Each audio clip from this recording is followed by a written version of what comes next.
We are on our way to Hopewell Rocks Provincial Park, and we're going to visit at 10 in the morning, 1 in the afternoon, and 4 to 6 in the afternoon. And we'll see the changes in the tide. We're visiting the Bay of Fundy. When you arrive at the park, you purchase your ticket and you walk a 15-minute walk to this platform with several layers of steps, and you get to walk down to this incredible view to the ocean floor.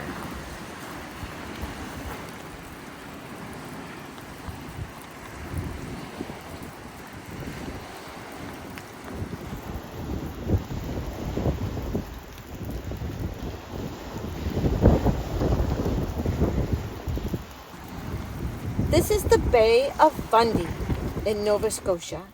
The Bay of Fundy has some of the world's highest tides. And while we were here, it went up to 40 feet. And we were told that it's been as high as 53 feet. Archway, Lover's Arch, is 18 feet from the base. And today is a 40-foot tide. There will be a 6-foot window at the top of the hole at high tide. Actually, with the waves, it'll be a little less than that. We vary anywhere between 32 feet, 31 feet and 46 feet, given the phase of the moon and the position of the moon. And so our lowest high tide is the level of the black seaweed, the dark green long seaweed. Our average tides are usually in the light green moss and where the skinniest part of the rock is. And then usually you'll see a curving above it, and the curving is carved out by our highest tides. The difference in height between high tide and low tide is called the tidal range. Tide rising, which is the time period we're in right here, means the water level is increasing, which is the period between low and high tide. It's caused by the gravitational pull of the moon. It's called Lover's Arch because Lover's Arch Rock, because every year we have at least one wedding take place. And this year I was privy to be the photographer on day 2 where we opened for a proposal. One guy got down on his knee and asked his girlfriend to marry him. and you got to photograph it. That's right. Yeah. And then your friend told us that somebody proposed, came back for wedding photos, and came back 2 years later with kids. 8 years ago, apparently. 8 years ago, he proposed. Yeah, and then came back this year on the same date, but they had 2 kids in tow. Aww, that's a great story. Yeah. Love it. So we're watching the water get higher, and around 1:45 it's going to be up over the arch. No, almost to the top of the arch. Right Okay. now, let's say, see, when the water reaches the base of Lover's Arch Rock, the water is already up by 28 feet. Oh, it's already up 28 feet. So right now, I would guess it's even at about 20-ish? 20, close to 30, if not 30. Okay. And then the height of the hole when it's empty is 18 feet. So 12 feet of water will come in today in that hole, leaving that top 6 feet. You know, you almost have, it's hard when you're just looking at something far away. Yeah. How much is 6 feet? But Yeah. you picture your height there. Right, yeah. Especially since some of it's underwater already. Oh, exactly. Well, we'll come back at 1:45, and we'll come back again at 3:30 or so. All right.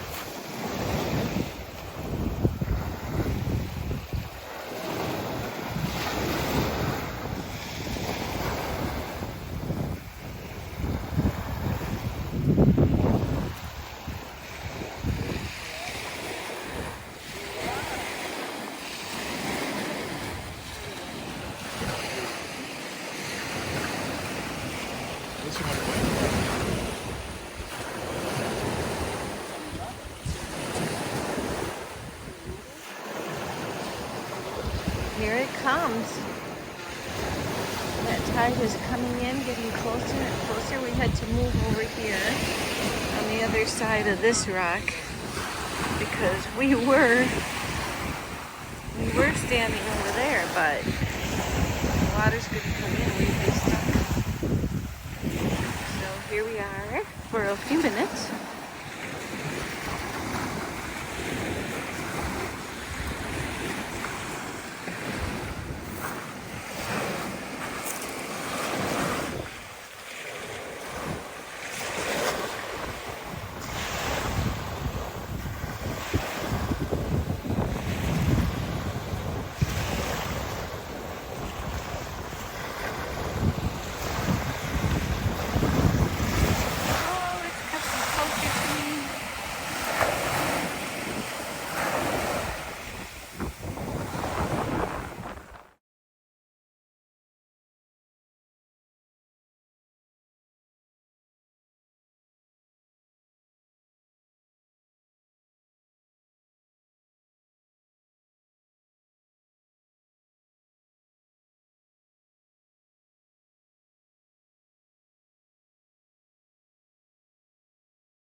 Yeah, we were just able to.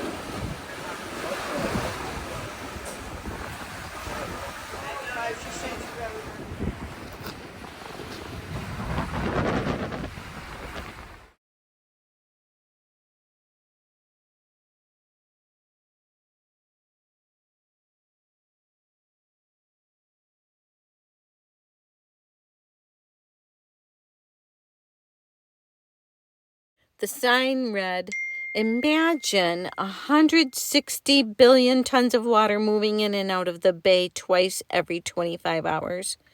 Powered by the gravitational pull of the moon and sun, Bundy's tides are among the highest in the world and vary daily with the changing positions of these celestial bodies."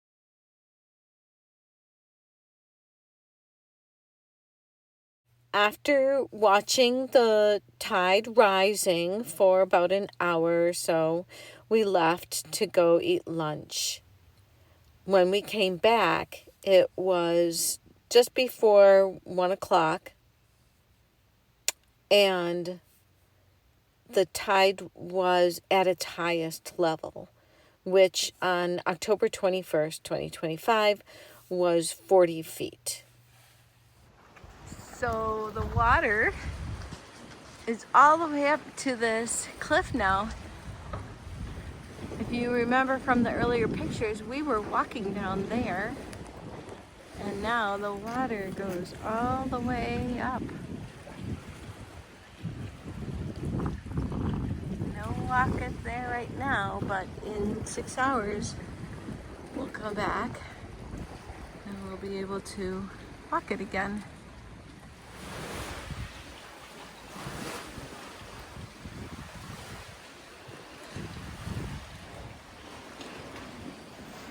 So we can't go all the way down to the bottom because the water comes up this high.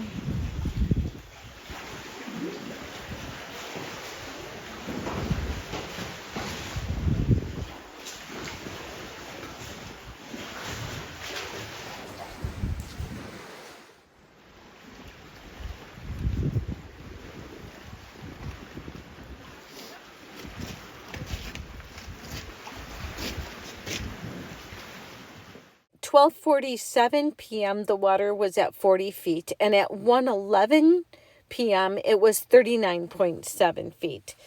So we left and we went to explore Riverview and Moncton to figure out where we would want to watch the tidal bore the next day.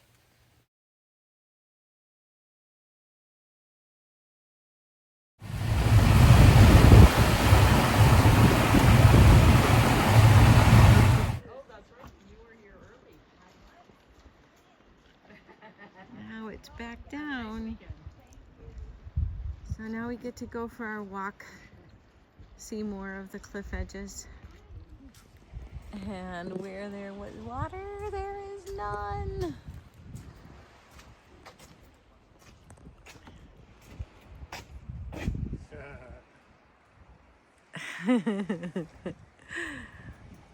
So earlier that whole rope was covered. You can see where those leaves are over there. Is how far it went. Yeah, the water went up into here, covered that rope, covered this, all of this area.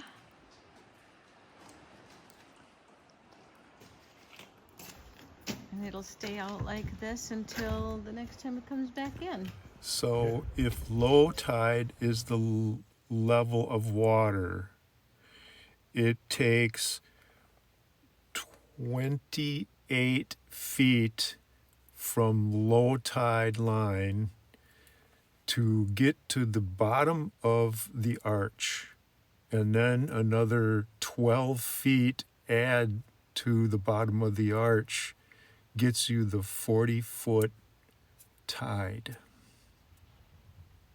So it's not all vertical, it's rising horizontally. Yes. Well, it's rising vertical out from low tide. Like the graph there shows, you draw level lines. One level line where low tide is, and then one level line where high tide is.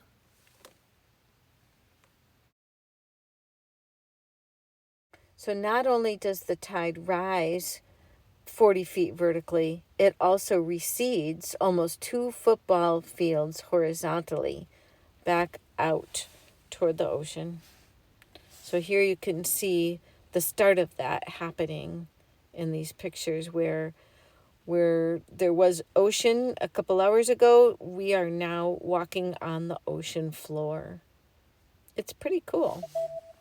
Right during this picture, as we were walking on the ocean floor, the receding of the tide was 2/3 complete.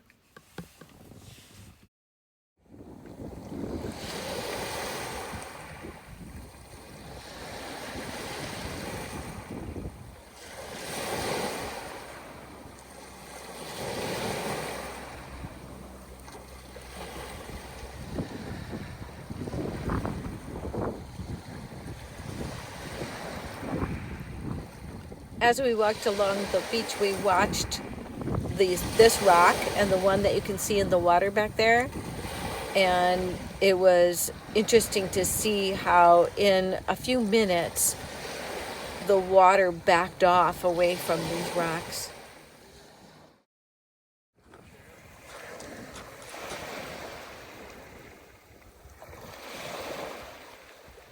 Though it takes over 6 hours for the entire receding from high tide to low tide, as we were walking, we could see a difference every few minutes.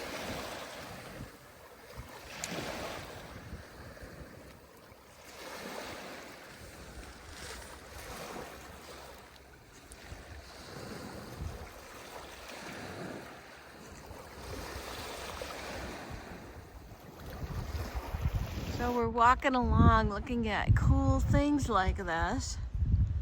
And here's a huge mound of seaweed. The ocean is retreating. And then you come around walking on the ocean floor and you see that. It's amazing.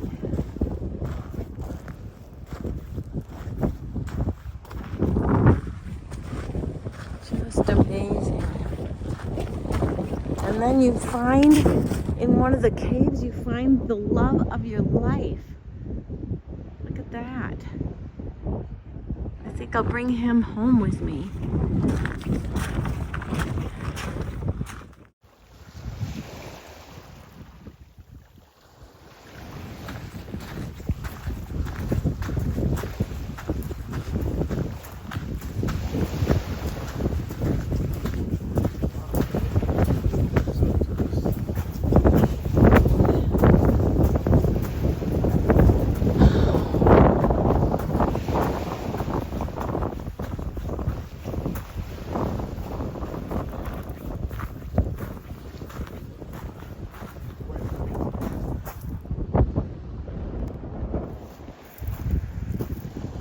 The big nose coming out of the trees. He's looking up, big lips, and a big chin. There he is.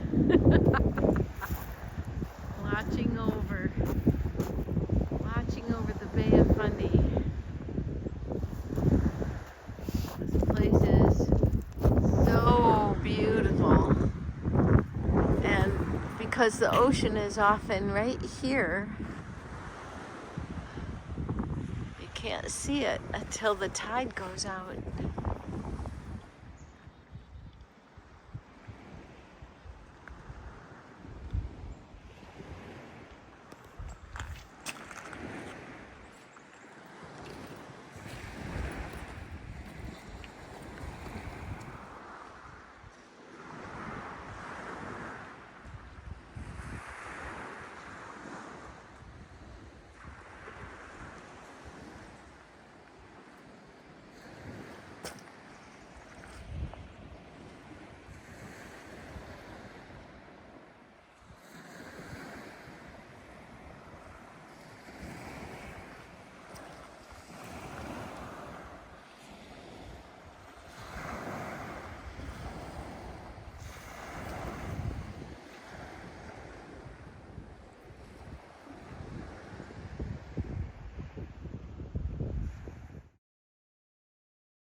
This is as far as we can walk this direction. They have an emergency platform in case you get stuck here, which I don't intend on doing.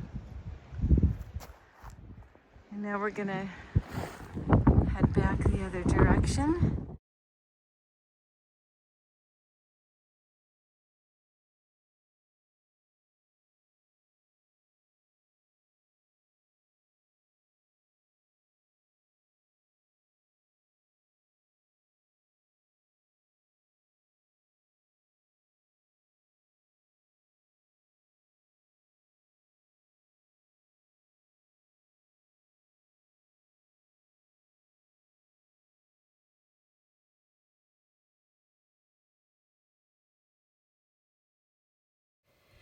The park closed at 5 p.m., but they told us that we could stay down here and we would be able to leave. They did suggest that we get off the beach by about 6:10 when the sun goes down. On our way for our walk, we had to walk on the left side of this. And now, an hour later, the water's gone. So we get to walk on the ocean side of the rock. Last half hour of our ocean floor walk, we're going to walk on the north side of the stairwell. It's a dinosaur head. What kind of dinosaur is it? This morning we were here and this was all water. And now, look at Bata, he's standing on the ocean floor. There's the ocean out there. Now the ocean is coming into this bay, this big bay.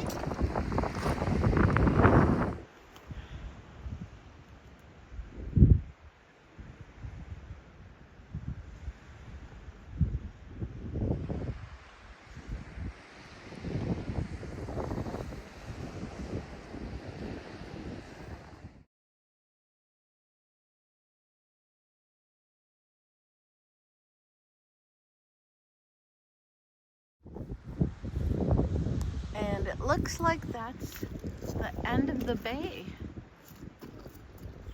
You can see a road there, so Yeah, it goes. maybe we'll go drive that road and see the end of the bay. We did. Oh, we did already? Yeah, Oh, cool.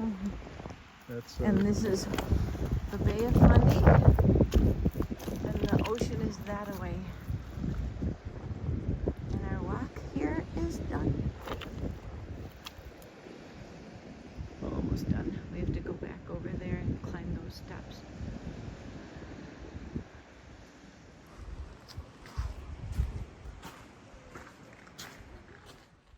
Coming to see the high tide at Hopewell Rocks and the Bay of Fundy was my mom's idea, and it was a trip that I'd hoped to take her on. So here we are doing this trip as part of our bucket list in memory of my mom, Grandma Lee. We miss her very much. We cooked our dinner in the park so we could eat in the light, and then we headed back to our campsite at Broadleaf Ranch.